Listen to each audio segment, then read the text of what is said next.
Hello,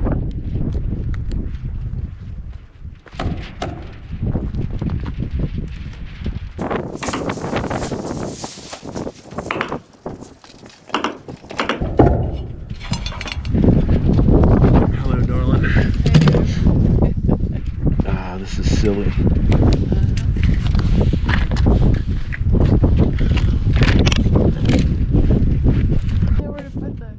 The wind has been beating the heck out of the underlayment. It's not designed to stay on the roof without an actual roof on top of it. Stick and peel section of it is starting to fold up and the adhesive will touch itself, and once that happens it sticks to itself and you can't do anything with it. What? I said you should. We've already had to cut a few pieces of it away and put the gaff underlayment up there instead. So we're going ahead and we're tacking it down all the way across with the staple gun.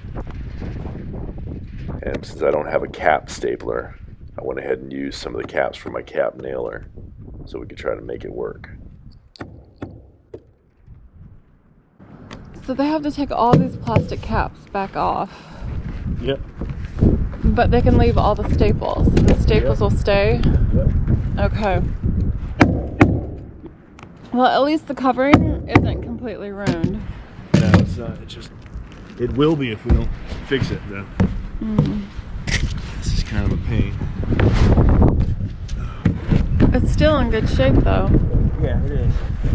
This stuff is great. This stuff holds up really well. This stuff. So we may or may not get snow this week.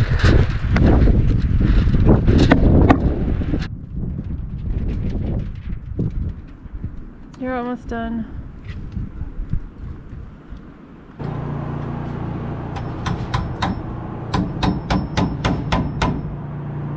I think we can get started on this part.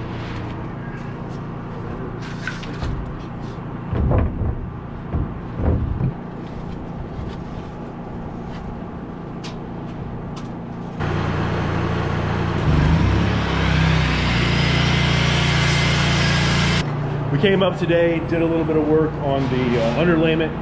The wind has been very intense and has beat up some of the underlayment a little bit more, so I had to repair that. We're gonna get a roof on here sooner or later, but it's gonna be a couple weeks and we know that, and there's nothing to do about that, but just suck it up. But there's plenty of stuff up here to do.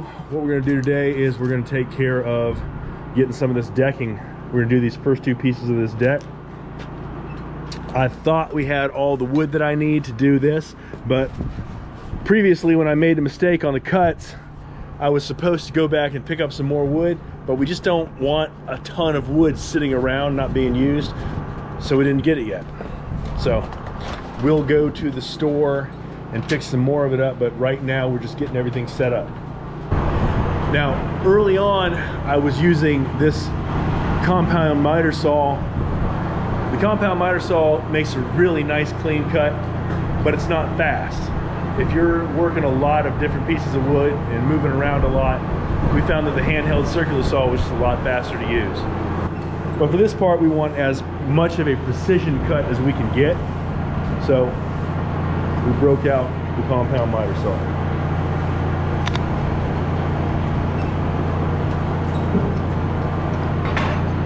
Gotta take that staple out.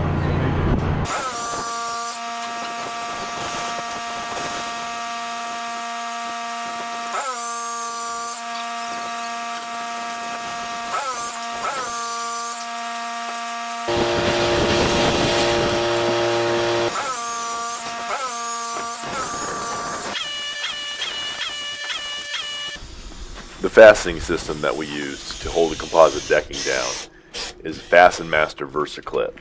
We did a lot of research before we bought them. They're stainless steel, black coated, look pretty durable, but like every product, there were some complaints about them online.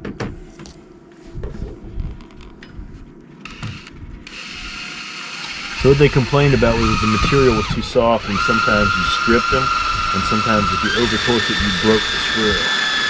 So I'm taking my time and trying to get it in there in a reasonable manner. And kind of lean it back.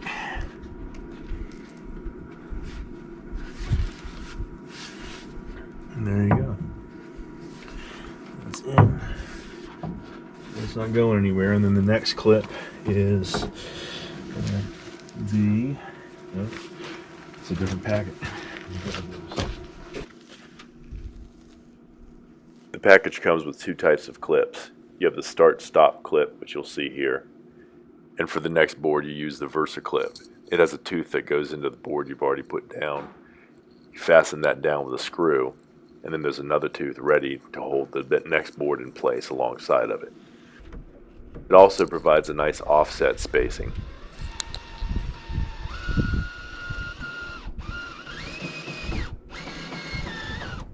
Okay, let's move this over. Let's board to see what's snapping in here. Works a little bit better.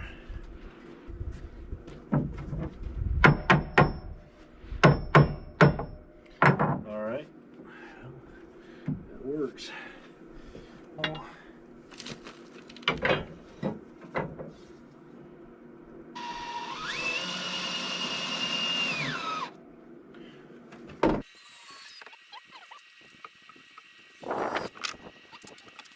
It is a time-consuming process. You apply a clip to every joist, locking the board down and providing a place to start the next board.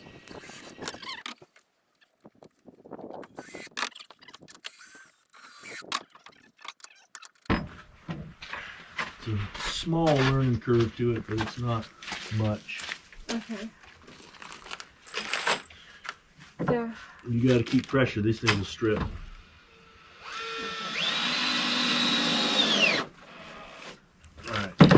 So it's using that silver tip, and then you just poke it right through the bag.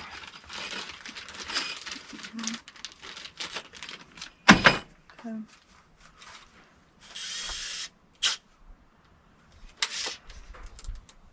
Alright. Okay.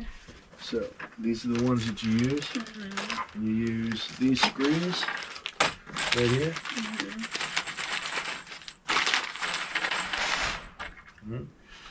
Take this and you put it in here.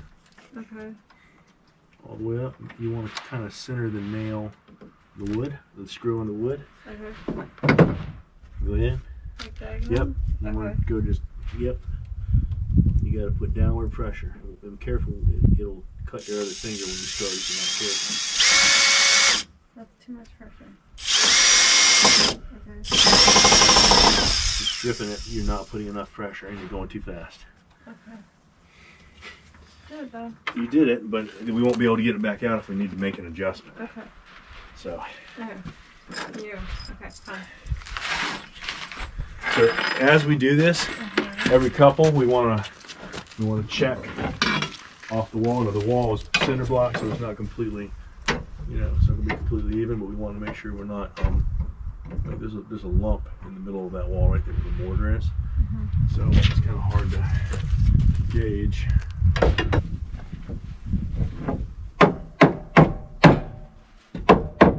There. That's better. Right? Yeah. Yeah, see, it's a little bit better. All right. Yeah. I can now tighten this. Yep.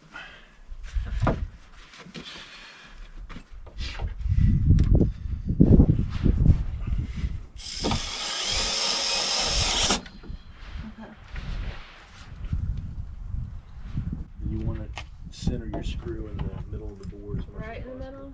middle? Yeah, because that's where it'll get the best bite.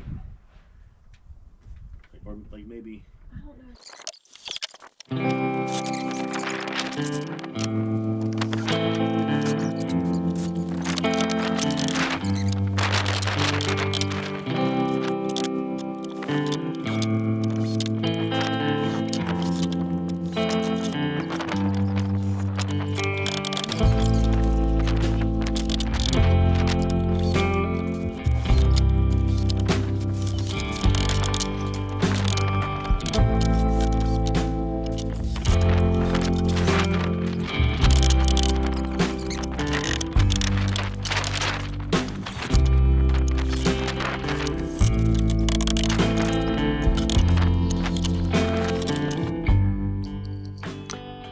You need to keep an eye on it as you start to go with these planks.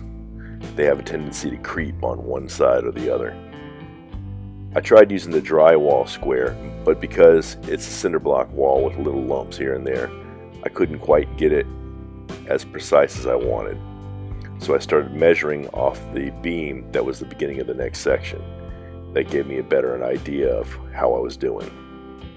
And you just have to make little adjustments as you go. It doesn't take much to find yourself an inch or a half inch out of line. But if you make small adjustments, you can get it right back.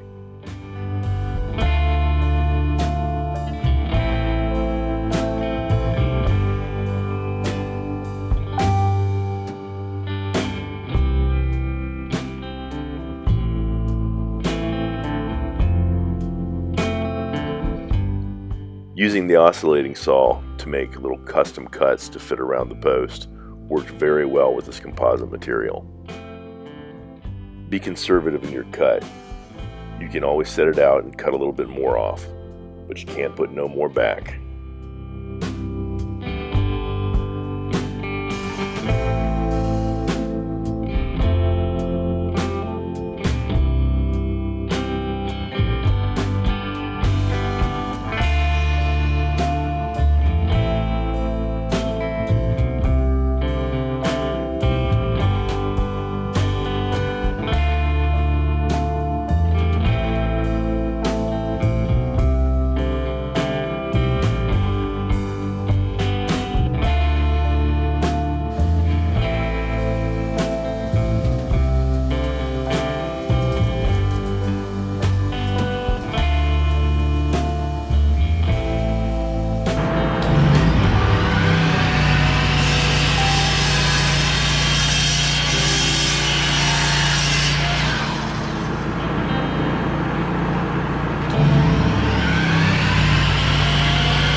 You want it?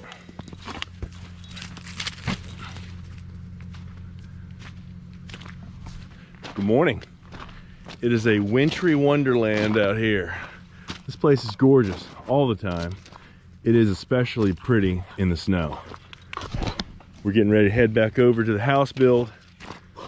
Go ahead and set that down now. So we got maybe 1.5 inches of snow. It was supposed to be 3 to 6. I'm glad this is all we got. It looks like it's starting to transfer over to rain. So hopefully some of it will get melted away. It's about 35 degrees right now. Prediction is it's going to get up to about 46 by this afternoon. So hopefully all this beautiful snow will not be a beautiful mess for the coming days.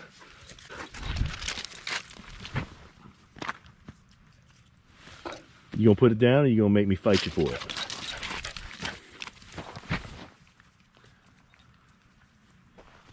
Now after we finished working last night, we went up to the hardware store and we picked up some more 2x6s so we can finish the back deck, and that's our plan for the day. And I know it's not a whole lot of work to get done on the weekend, but the deck will be finished. It's coming out to be pretty handsome. We're very pleased with it. It'll get the decking and building materials that we had set aside for it up out of the inside of the house, which is a nice thing. And it's one more thing that no longer has to be done.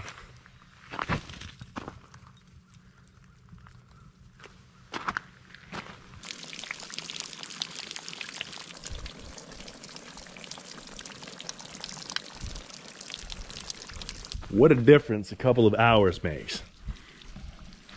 The sun is out and it is cooking off this snow really fast. We had about probably 1.5 inches of snow up here when we showed up. It's already melted away. Now, because of how much of a mess it's making, Jafana went and got a load of wood chips that we made last year with the chipper, brought them up here and spread them out to help kind of keep some of this mud under check. And because of the volume, oh, I gotta get some of this mud off my boots. Yeah. We are gonna be cleaning messes up all day. But to remediate some of the issues we had here, I had a little pool of water that was forming right here. And I didn't want to go ahead and put the deck over top of that and cover up a problem. I figured this is the time to deal with it. I put some soil down, covered that up with some gravel. We are going to have 6-inch gutters here, so that's going to remediate a lot of the issues you see right now with that water dripping over the edge and with it pooling up right here. All that water that comes off the roof is going to go into cisterns so that we can use to water the flowers and such when the water's scarce. I'm going to clean this up a little bit, take some measurements, and get this deck finished. It is going to be a nasty, messy day to be building. Good God.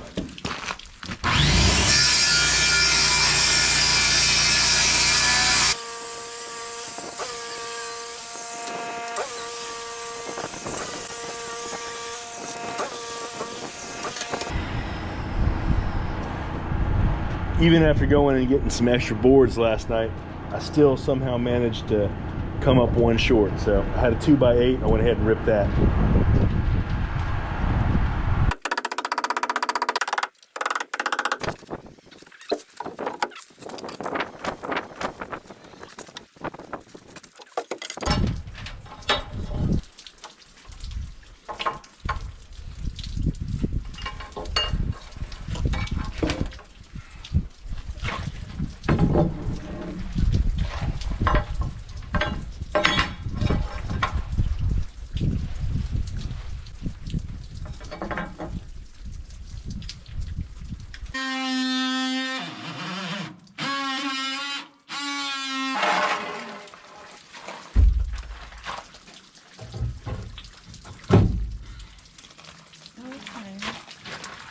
Down a bit, but right.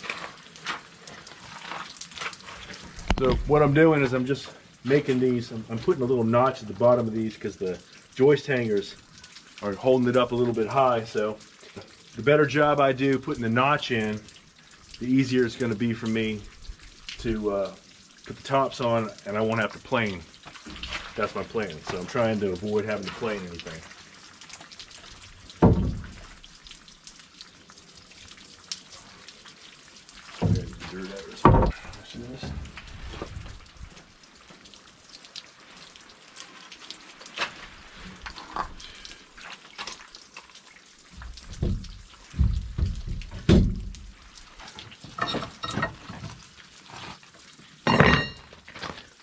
Let's get the thing in there. Good God. That took forever. I better not say nothing to you about driving nails, huh? Nope. What a mess. I know, but it's gonna be nice to be out in the mud.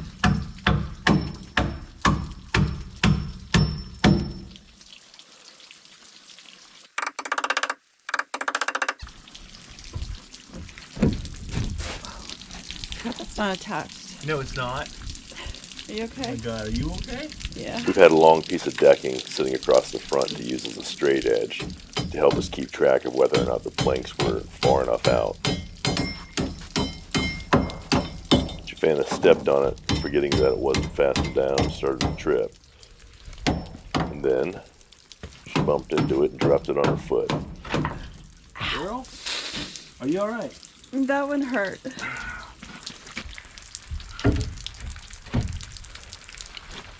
That's perfect. Yeah, it's almost perfect.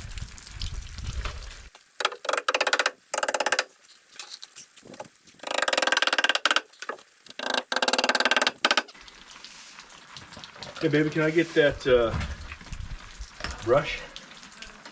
A little brush.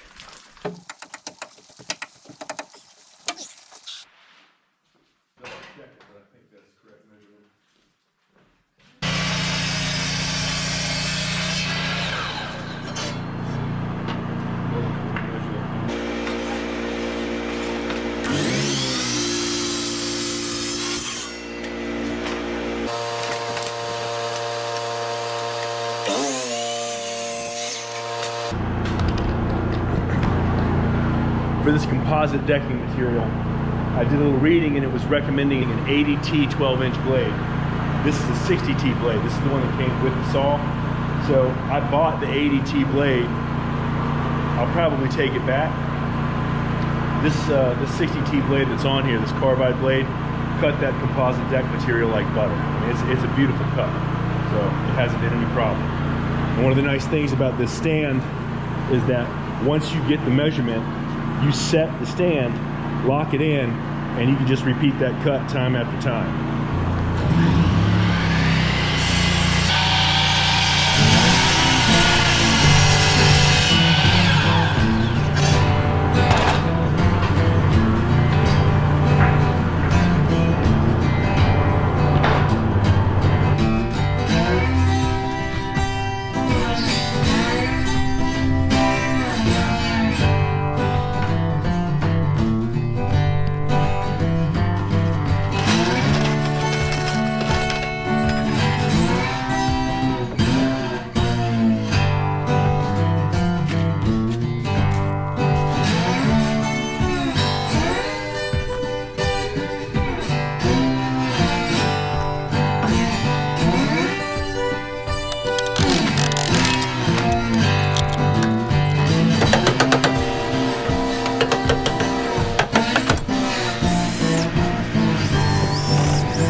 Well, I gotta say, I am happy with the way this has come out so far.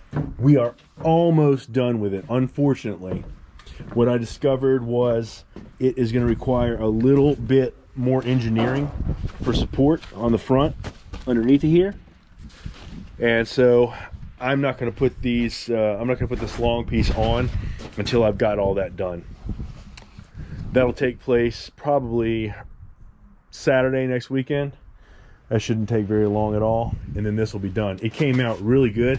I was concerned that if it was wet or if there was snow or something, that this stuff would be slippery, but not bad. Pretty good traction. I think it's got a great look to it. I'm getting muddy again, but I think it looks really good. I'm really satisfied with the way it came out. Well, that's gonna wrap it up for us for this weekend. We got just about everything on the back deck done. Like I said, I got to come back and shore up that one little piece of trim.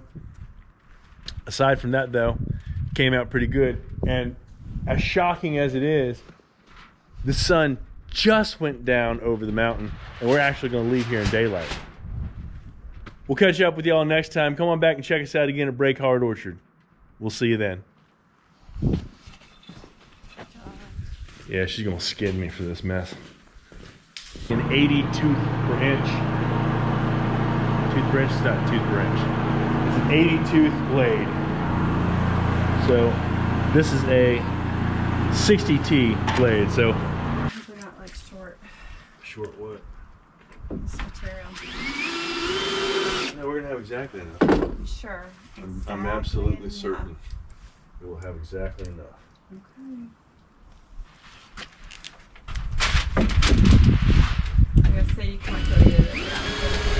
did calculate it, and I thought, and when I was doing it, I said, we're gonna have to come back and get what we need for the fascia. I don't need the fascia.